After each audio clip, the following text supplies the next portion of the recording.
everyone, it's Sharona from Pay Your Weight, and today I'm going to be reviewing Power Season 6, Episode 11, Still Dre. We are back. It's the final 5 episodes of Season 6 of Power. We know that at the end of Episode 10, when they had the mid-season finale, Ghost got shot. We don't know if he's alive, but they confirm it in this episode as to what is going on. So, we know that Ghost is dead, y'all. Ghost is actually dead. We saw when Dre was watching the news that it shows that he was murdered. I mean, to me, murder mean you dead. Last time I checked, I don't know if they're going to come up with any try to twists or shocks, or maybe he's alive and they told people that he was murdered so they wouldn't know. I'm not sure. But right now, we know that Ghost is dead. Like, he dead. He going to be a ghost, like, for real.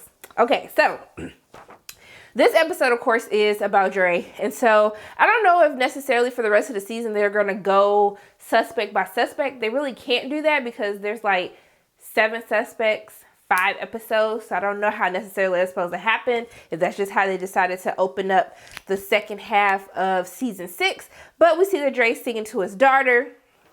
And I was like, Dre, you sitting up singing to her. She kind of looking like, didn't you just kill somebody in front of me, Daddy? Like, why are you singing about God and all this stuff? But we see that as we kind of get a deeper look into how, I'm going to say Rotimi, as we see how Dre was raised, we kind of see this theme of God reoccur throughout the course of this episode. And so we see he's having a conversation with his girlfriend, Tina, his baby mama, and she's kind of just like, hey, this is not the life that I asked for. Like, I think we need to go somewhere else. We need to start over. We can go to Vegas and we can build a whole new life together. But he tells her, like, no, like, I'm about to own New York and you'll be right there with me. Like, I don't want to do that. I know that I can make this work. You just got to have faith in me. But I think it's interesting when she said it's better to rent in Vegas than to buy a casket in New York, basically foreshadowing his death towards the end of the episode. And also, too, kind of letting him know, like, the only thing that this whole drug game in New York or us staying in New York is just going to lead to your death. But he wasn't having it. And then he sees the news cycle come up where he sees that Jamie is actually going to be Loretta's lieutenant governor candidate. And so that's when he goes to Sachs to tell him what happened. He's like, hey, I did everything you told me to do. You were supposed to take care of it. And so we kind of see Dre kind of tying up loose ends. And so he talks to Sachs. And then we see that he tries to kind of get his whole game thing started before he has to switch focus. But we see that his new friend just got out of jail. He's talking to his little crew like, hey, where's the product? We trying to run it. And he was like, hey, you got to give me a couple more days. We're not going through the Starz. But then we see the Starz pop up because, of course, we know that Ghost had framed Dre for Jason's murder. So the Starz thinks that it is him as well. And so it goes into this whole shootout. And I was like, sir, so you just gonna use your friend that just got out of jail who was protecting you this entire time? You just gonna use him as a shield like that? But it wasn't enough because we see that he gets shot. And then, of course, Tina is not happy. She's like, we moving. I don't want to hear nothing about it. And of course, he has to agree. And then we see him trying to find a way to get money to be able to go. And so we see that he goes to visit his mother out of church. I was like, I'm mad that your mama thought that you was robbing her. Like, she didn't know her son was. She thought she was getting robbed. But we see that there's not a good relationship between the two of them. She's fed up with his life. She's fed up with the life that he has chosen to live. And so she basically says that she cannot help him. So then he goes to Tasha. And I'm just like, why do you feel like it's okay to go try to threaten Tasha? And then she was like, dude, I'm broke. Like, broke mean broke. I don't know what you're trying to get out of me, but it's not going to work. But then he tries to use Tariq, the only thing that gets Ghost or Tasha to try to do something. He tells her that he's going to snitch on Tariq. Then Tariq goes and gives him a little bit of money, then asks him to find a gun. So then alluding that maybe it was Tariq who shot Ghost. We don't know yet. I still think it's Tariq. I think Tariq shot Ghost. That's the hill I'm going to die on because I think that it was his raggedy behind. But then we see that he also goes to, he asked Tariq to take him to see Ghost. And I was mad when Ghost called him his little friend. He was like, go outside while I talk to your little friend.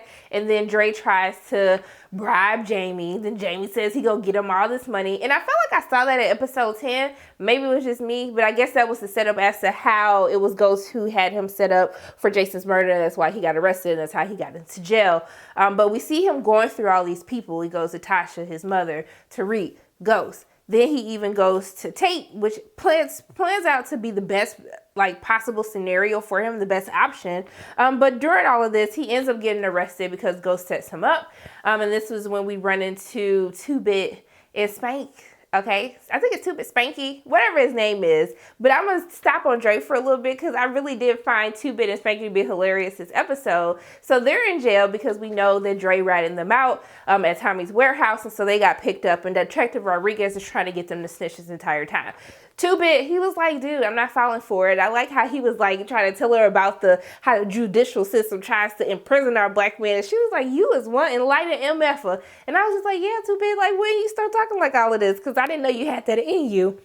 But we see that, of course, Spank is the weakest link. He seems to be the one who's gonna like end up trying to rat Tommy out, because this is what Detective Rodriguez is trying to get them to do. But we learned an interesting fact that 2-Bit's real name is Francis and Spank's real name is what is it, Spotsworth? What was it? Spotswood. That's his name. I was like, huh? And then why the police, I was like, Spotswood.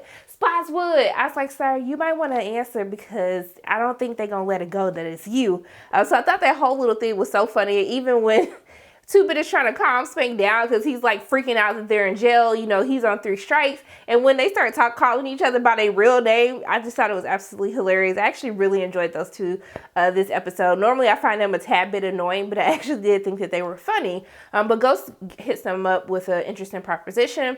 He tells them that if they take care of Dre, if they kill Dre, he'll take care of their families while they're in jail. And so they take him up on this offer, and it looked like they was about to get him. They was about to get him good. Okay, they had the little shank that they had made for him. They was rest to go. But that's when Detective Rodriguez basically calls him in. And what we saw from episode 10, essentially where she basically coerces him into making up a false statement saying that he saw Ghost kill Terry. And so as they're trying to transport Dre to protective custody, he comes up with this thing trying to say he had to pee, and then the feds fell for it. I was like, sir, really? Like, you just gonna let him have his privacy? There ain't no privacy. First of all, he a snitch, and 2-Bit knew he was a snitch because anybody who get out of jail that quick, we know you didn't snitch on somebody. So we see that he runs away, and I'm trying to figure out what, I thought he broke into a random house, but it was actually his mother's house. And so when he breaks in, we see that his mother ends up pulling a gun on him. And so they have an interesting exchange because his mother is a very religious woman. However, she always calls him a demon. I feel like my mama didn't call me a demon before when I did something bad. And she was definitely that parent to make me read Bible scriptures whenever I did something. But they have this exchange, and she pulls the gun on him and talks about how, you know, how evil he is. And how she doesn't understand why the Lord gave her such a horrible son. I was like, man, like, that's a bit much. And then he snatched the gun, put it on her. I was like, Dre, you really finna kill your mama? And like, I really thought he was finna kill her too. And then she just closed her eyes, and that's when she was saying all this crazy stuff. I said, ma'am, he has a gun on you. Why are you talking all this smack? Well, he had a gun on you. What you gonna do? But we see that he puts the gun down and basically say, I never let my daughter heaven see you because she was way better than that. Some back and forth. And then, but when he started hitting her with the Bible scriptures, I felt that, y'all. I really felt that, because as a kid my mama had a scripture for everything I did. And then that one day when I was able to hit her back with some scripture, like, take the Lord's word. What you gonna do now? I felt that moment. I felt like that was a redemption for him when he started reading them scriptures out and letting her know about what forgiveness is, okay? How people can change. I felt that. But then I was like, but you still stole her jewelry. So like you only proved her to be right. So we see that Dre's trying to get out of town. He has his daughter and Tina with him. Sorry, y'all been sick. And so essentially, he goes to Tate. And so Tate offers him $100,000 to basically kill Ghost. And he was like, look, I'm with it. You know, all he initially asked him for was the license plates, the IDs and the license plates so they can get out of town and nobody will be looking for them. But he was like, hey, I'm going to give you this $100K. I'm going to give you 50 now, 50 later if you just go kill Ghost. And he was like, cool, I would have did that for free. But his girl was like, no, whatever you trying to do, let's just go. We got this money. We have everything we need. But he couldn't let it go. And so he goes to try to kill Ghost, but he hears a shot go off after he walks into Truth. And so he gets spooked. He run out. Detective Rodriguez looking like, fool, what you doing here? And then he knocked her out. He just knocked her the hell out. I was like, you got knocked the hell out. but then she falls down, and then he runs back to the car. They're arguing, but then he see Tommy across the street. So now it's like, dang, did Tommy kill him? But I'm like, no, because I am right. I know that Tariq killed him, and that is the story that I'm sticking to. I'm sticking to that story. So we see that it seems that he's gonna get away. We see that he goes and stops at a gas station, goes inside, and this is when it's confirmed that Ghost was actually murdered. And then he walks out, and I think everything's going to be good. I actually thought that Tommy was going to pop up and kill him because we saw that 2-Bit in the episode. We saw that he called Tommy from the burner phone and basically told him what happened, but Tommy just wasn't having it. But I thought maybe like after he saw him, he was like, he got to die because he didn't ratted my whole operation out. I thought it was going to be Tommy, but no, it was the cops who basically came, got him, arrested him, put him right back in jail. And so 2-Bit and Spanky see him. He tries to pick a fight in the box. He picks a fight with a random dude to get thrown in the box so he can get some isolation so they can't kill him.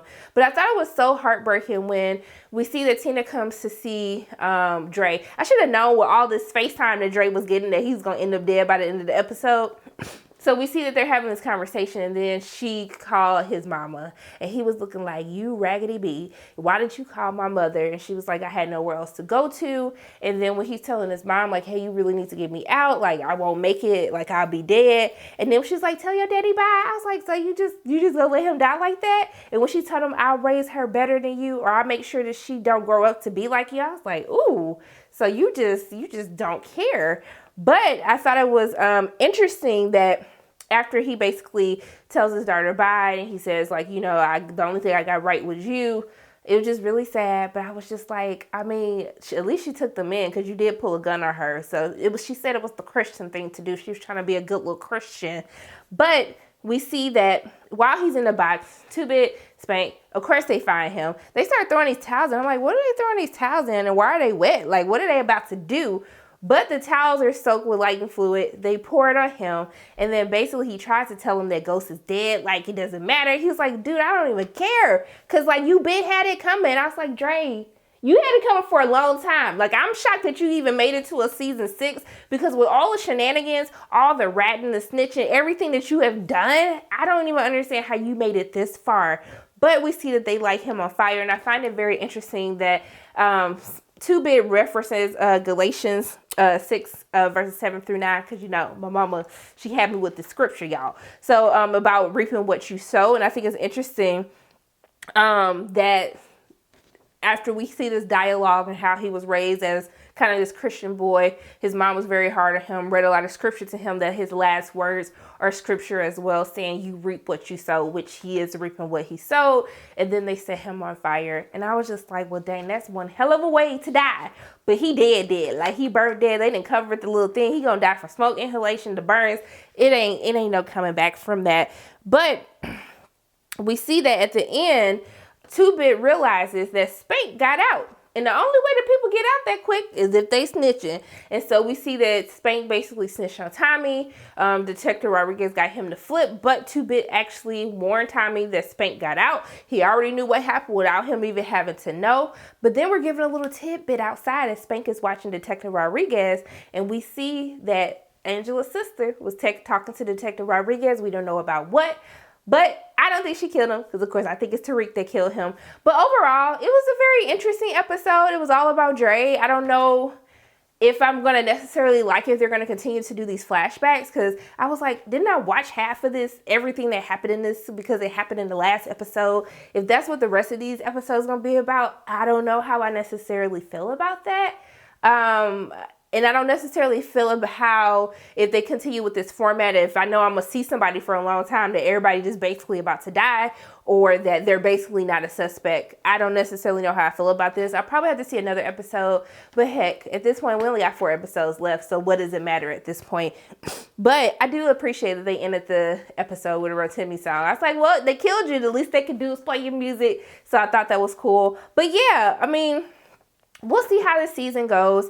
It's an okay start to the second half of the season. It was nothing that was like, oh my God, outside of, sorry y'all, outside of how they kill, I'm gonna say Rotimi again, almost how they killed Dre, y'all. Dang, Jesus. Let me get my mind together. It's 1 o'clock in the morning, I'm tired. But yeah, overall, decent episode. Not a great episode. Not a great, like, mid-season premiere, but we'll see what happens next week. So those are my thoughts on Power Season 6, Episode 11. Still Dre, and he was still Dre to the end, a raggedy snitch that reaped what he sowed. So those are my thoughts on the episode. As always, my name is Sharona from Pair Weight. If you like what you saw today, make sure you hit the like button, hit subscribe, share this video with your friends, and make sure you hit the notification bell. And I love you guys 3000. I'll see you soon.